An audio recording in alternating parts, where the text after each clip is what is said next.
Welcome to another episode of The Brand Called You, a podcast and podcast show that brings you leadership lessons, knowledge, experience, and wisdom from thousands of successful individuals from around the world.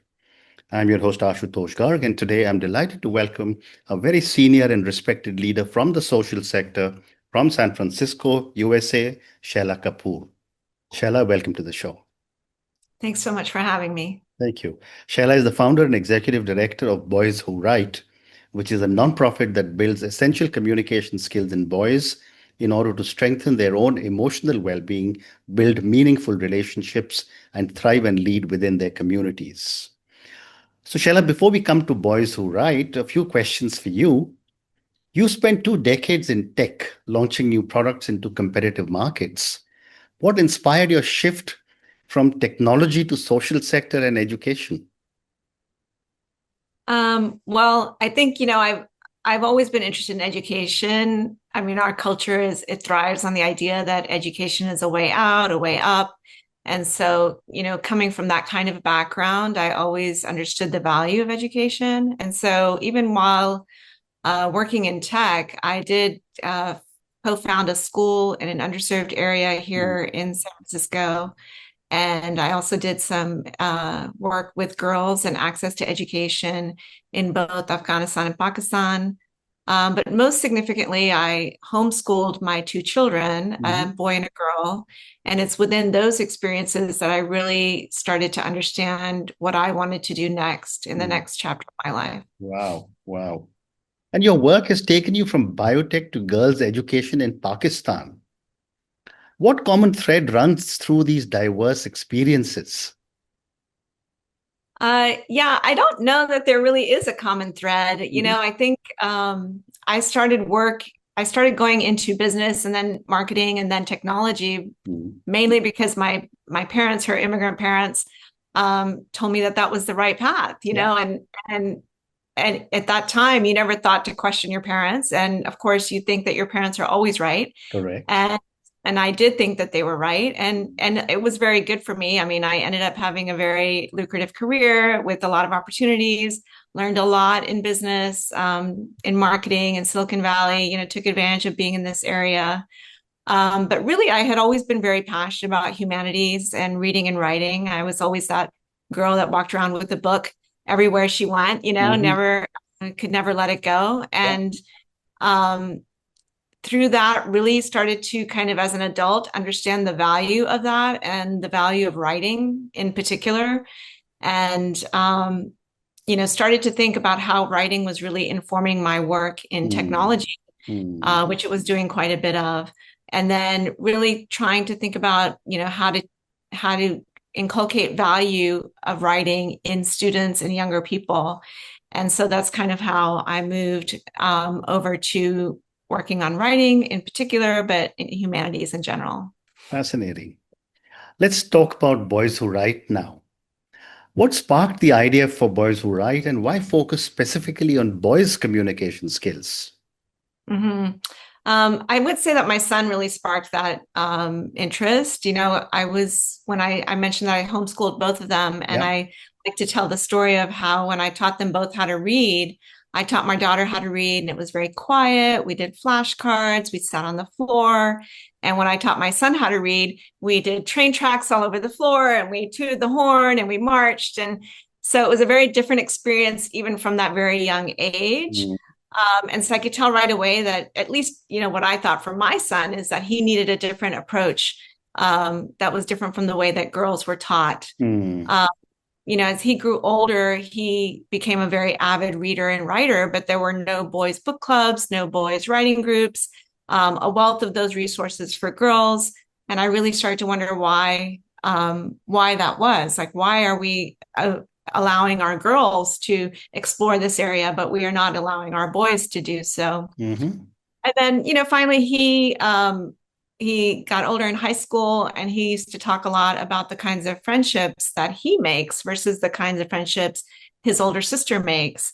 His older sister has very deep, kind of substantive friendships, and his were more based on sports or video games, and it was much harder to get down to that Mm. next level.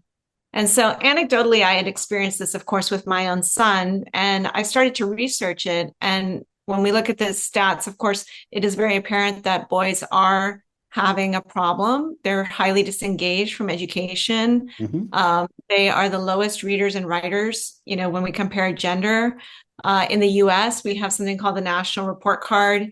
In the latest National Report Card, only 18% of boys are considered proficient writers. Wow. Uh, Now, take into effect also their mental health, and we see that they're very lonely.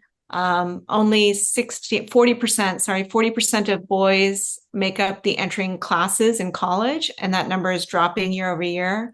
So there is a big problem, and I really felt like I needed to address that in some way. Wow. But tell me, from the traditional schools that I've seen in India and for that matter anywhere in Asia, boys and girls are generally in the same classes and they generally get the same kind of inputs. Mm-hmm. Why do you believe boys need different kinds of support rather Mm-hmm. than girls in reading and writing? Well, I think, that the numbers are not the same, at least in the US, in terms of Hmm. how boys are coming out of those experiences compared to Mm. girls. And when you look at just like even my own experience with my own son, you really do need something a little bit more hands-on. And that's in the data as well, that kinesthetic learning is much more applicable to boys than to girls.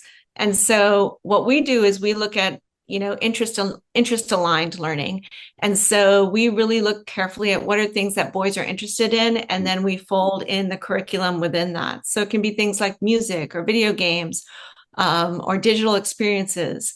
And then looking at how we can teach them the value of reading and writing within that, and also open up a wealth of different kinds of careers based on that. Very interesting.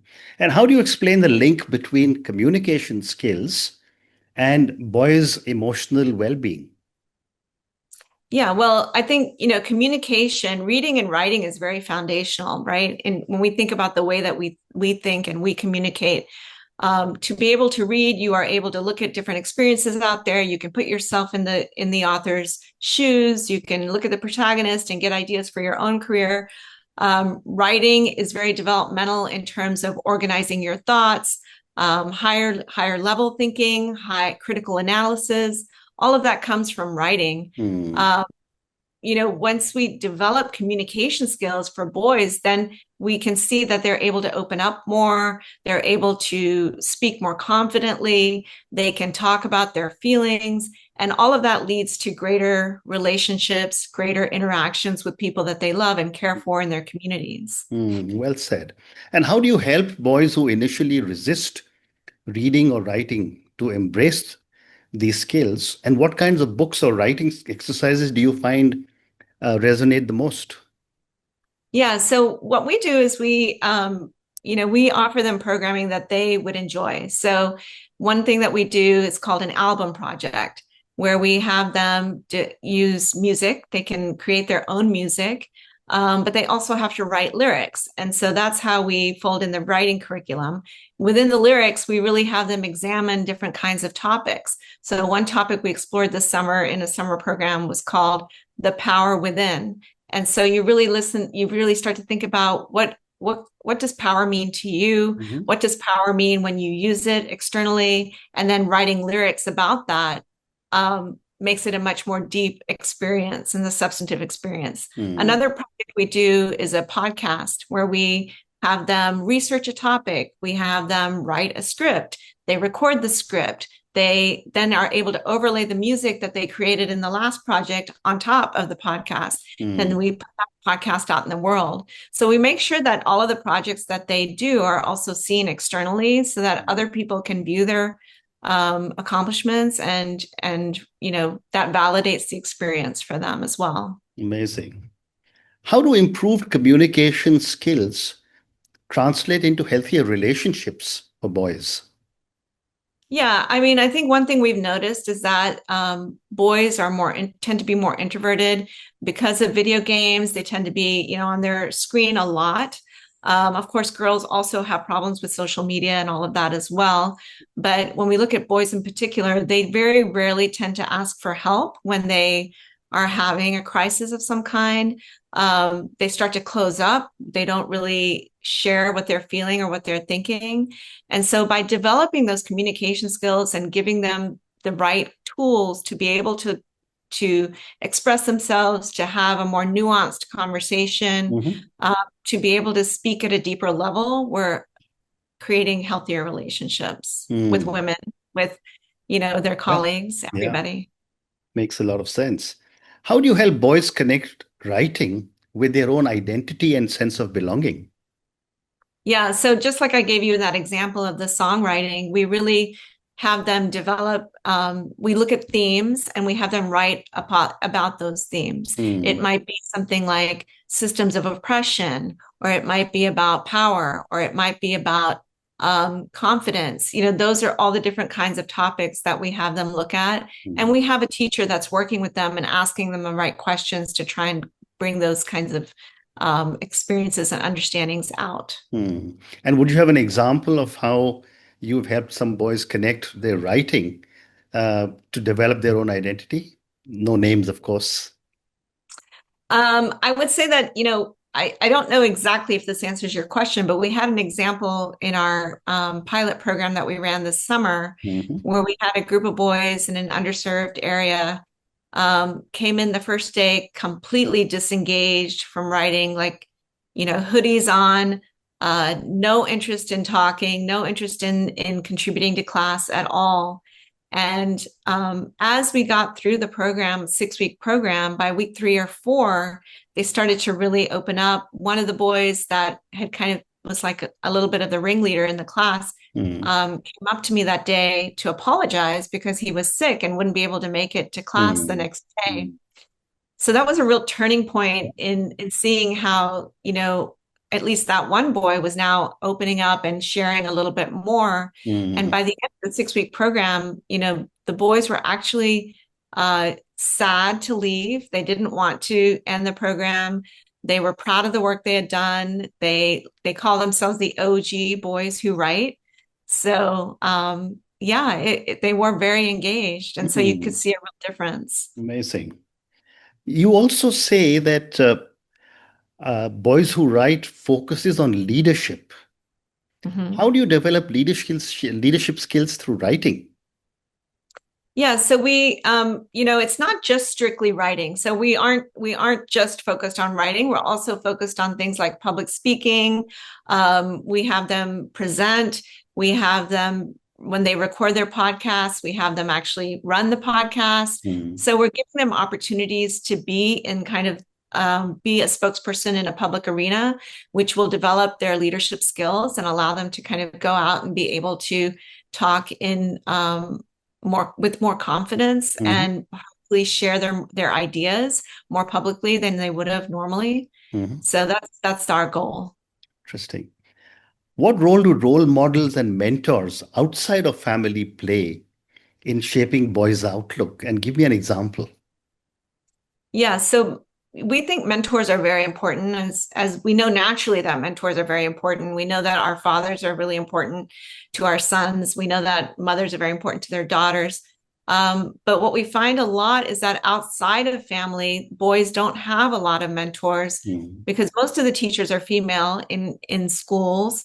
And unless they're in some kind of extracurricular activity where the teacher's actually taking a genuine interest in Mm. that person, they don't really have a model or a mentor to help them. And so we have a mentorship network that comes in and teaches the course. And so those mentors really develop close relationships with the students in the class. Mm. And by doing that, we're hoping that they will be able to serve as a role model, not just in the class, but longer term as well. Mm. Do you find a difference in the cultural background of the boys and impact of culture or background on the ability to write? And if so, how do you adapt your approach for such boys from different cultural backgrounds? Mm-hmm. So, we're currently running a program in India and we're running a program here in California. And so that is a vast cultural difference. Correct. Um, our teacher takes a lot of care in trying to understand both cultures. In California, we're serving an underserved community, so Mm, that's also another layer on top. So we've created curriculum that can be scaffolded. It can be scaffolded up, it can be scaffolded down, depending on the level of experience of the student. Additionally, we make cultural differences in terms of music. We play more Bollywood music for the India school. We play more pop music for the California school. We create the lyrics are different based on the culture that they're coming from. And so we really do take care to make sure that we're doing the best we can in terms of mm, adapting to cultural differences, but also socioeconomic differences as well. interesting. What role does vulnerability play in boys' ability to grow as communicators? It plays a huge role. I think being vulnerable is a huge asset and something that's very difficult for even us as adults to do. And so we really try to teach, um, you know, initially just in a very small group of 2 to 3 boys, trying to share something that might be what you would consider very private or that would make you seem vulnerable. And from that, we try to grow it out to bigger and bigger groups so that they are suddenly okay sharing in a larger and larger space. Mm, Uh, but yeah, in order to have a real relationship with somebody, you need to be vulnerable, right? mm, interesting. So I have time for two more questions for you, Shaila. What has surprised you the most in the process of running this organization? I think the resonance that most people have to the fact that boys are suffering, it's not something that I knew about until I had my own son, but Mm, a lot of people are aware with what's happening with the amount of misogyny and violence and all of that that's happening on a global scale. When we look at Andrew Tate and some of the millions and millions of boys that are following him right now, we know that something needs to be done to be able to create kind and empathetic boys. And the approach we've taken is to do that through reading and writing. wow. And my last question for you, can you share how your program builds not just readers and writers, but future community leaders? Yeah, that's the end goal is that we really want these boys, when they are able to read and write effectively, then they're able to speak with confidence and with the right kind of structure and organization that allows them to go out and share new ideas and build new businesses and do it in a way that's respectful and open and then creating a new kind of leader out there. Mm, amazing. And on that note, Shella, I just want to say what an amazing conversation this has been. I didn't even realize that there was such a difference in learning skills and the ability for them to read and write when it comes to boys. I have two sons who are grown up, of course, but Uh-huh. somehow the other, living in India, I thought the bigger challenge was not enough inputs being given for girls, but you really Yes. opened my eyes with Yes. the work you're doing for boys. And I'm sure many, many boys will benefit from the amazing work that you're doing. Thank you again for speaking to me and good luck to me. Thank you so much. I appreciate you having me on the show. Thank you. Thank you for listening to the Brand Called You videocast and podcast, a platform that brings you knowledge, experience, and wisdom of hundreds of successful individuals from around the world. Do visit our website www.tbcy.in to watch and listen to the stories of many more individuals. You can also follow us on YouTube, Facebook, Instagram, and Twitter. Just search for the brand called You.